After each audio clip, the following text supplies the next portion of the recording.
Heavy rainfall swept through New York City, submerging streets and flooding lower rooms as emergency crews rushed to respond across multiple boroughs. The relentless downpour overwhelmed drainage systems, leaving sections of Brooklyn, Queens, the Bronx, and Manhattan struggling under fast-rising water.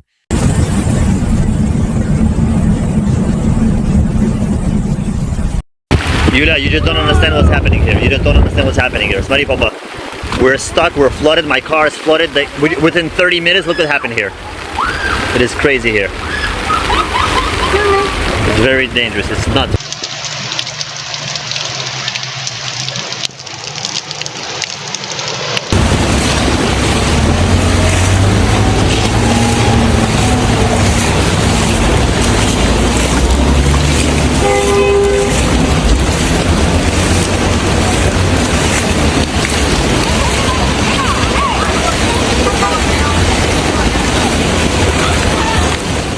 Firefighters answered desperate calls as torrents poured into homes and businesses, trapping residents with little time to react. In Brooklyn's East Flatbush neighborhood, rescuers reached a flooded basement only to find one person unresponsive, marking the first fatality amid the chaos. The storm's intensity made rescue efforts difficult, with water levels climbing faster than pumps could handle.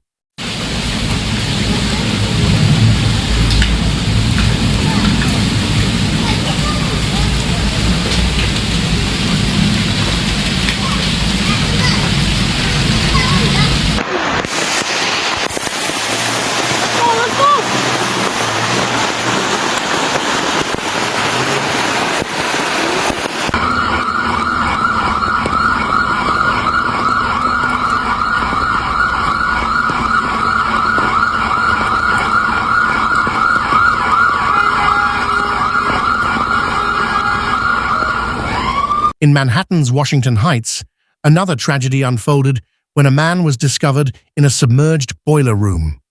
Authorities confirmed both deaths were linked to the sudden flash flooding, underscoring how quickly these waters can become deadly.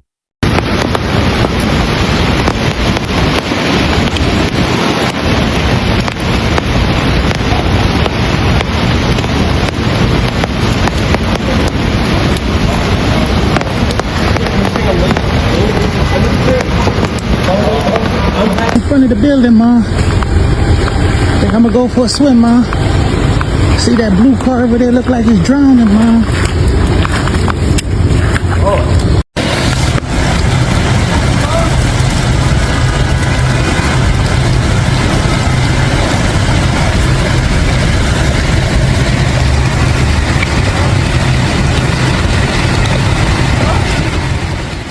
The city remained under a flash flood warning as the storm unleashed rainfall rates exceeding 1 inch per hour. Streets turned into rivers within minutes, forcing drivers to abandon vehicles as water rose above tires and curbs disappeared under swirling brown torrents. Emergency alerts urged residents to stay indoors and avoid travel until waters receded.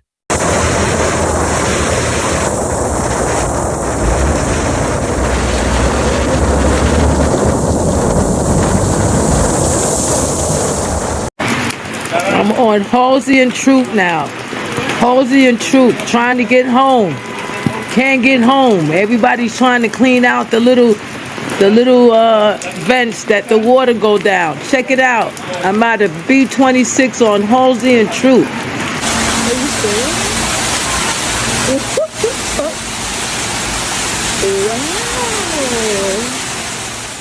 Sections of major highways were rendered impassable as floodwater pooled across lanes. The Long Island Expressway shut down in both directions in Queens, and parts of the Belt Parkway in Brooklyn were closed as stranded cars littered the roadway. Transportation officials struggled to redirect traffic while crews deployed pumps in multiple areas.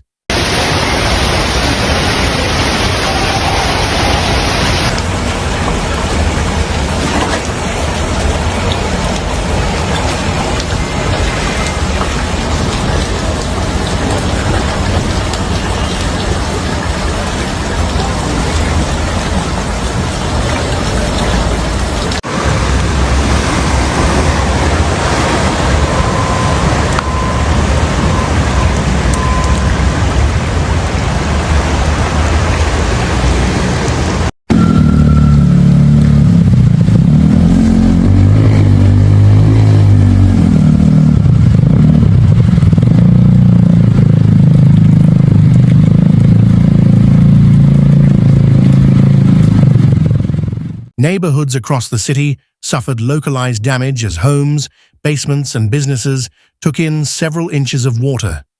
In Bedford-Stuyvesant, cars sat half submerged while residents waded through knee-deep water to reach higher ground. The storm left behind debris, damaged utilities, and power outages scattered across low-lying blocks.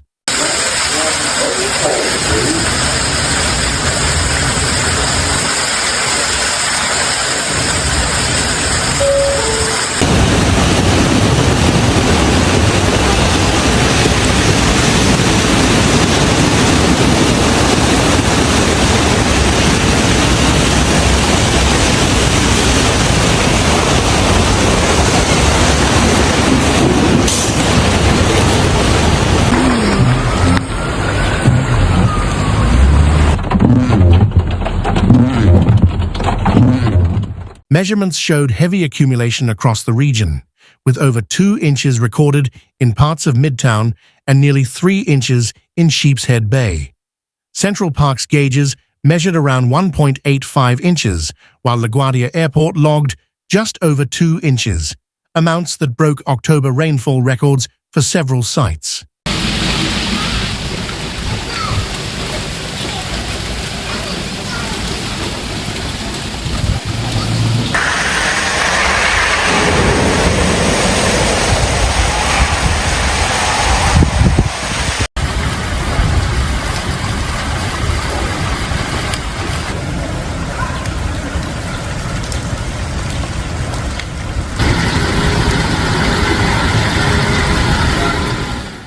Much of the rainfall fell in a brief but extreme burst, with local weather stations reporting the majority within a 10-minute span.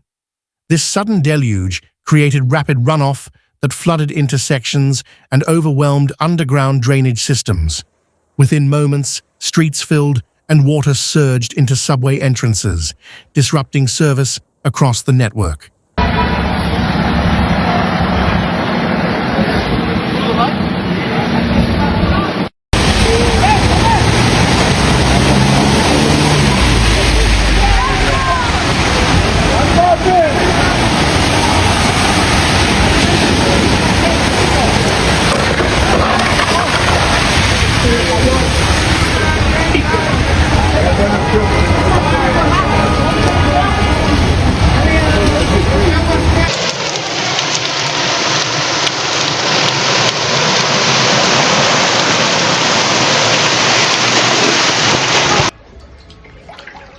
This is the whole thing?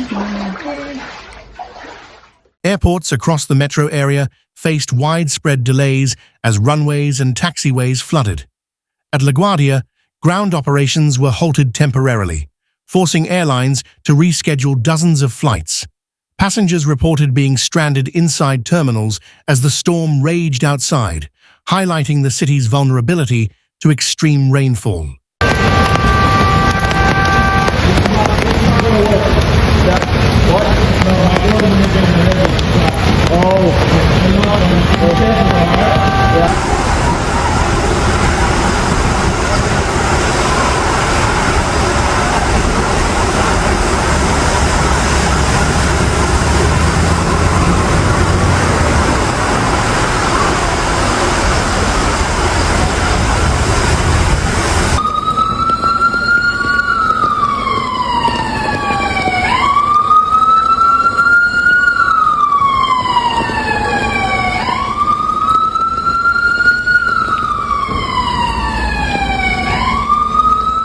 Subway stations in several boroughs experienced partial closures after floodwater poured down stairwells and platforms.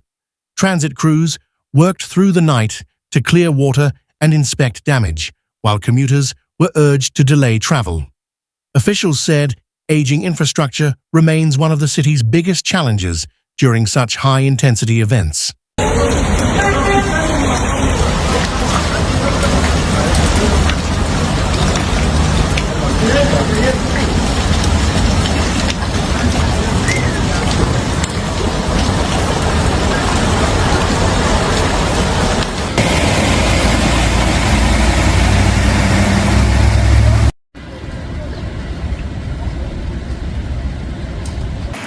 Amazing. Look at this. Amazing. Amazing. I never seen anything like it.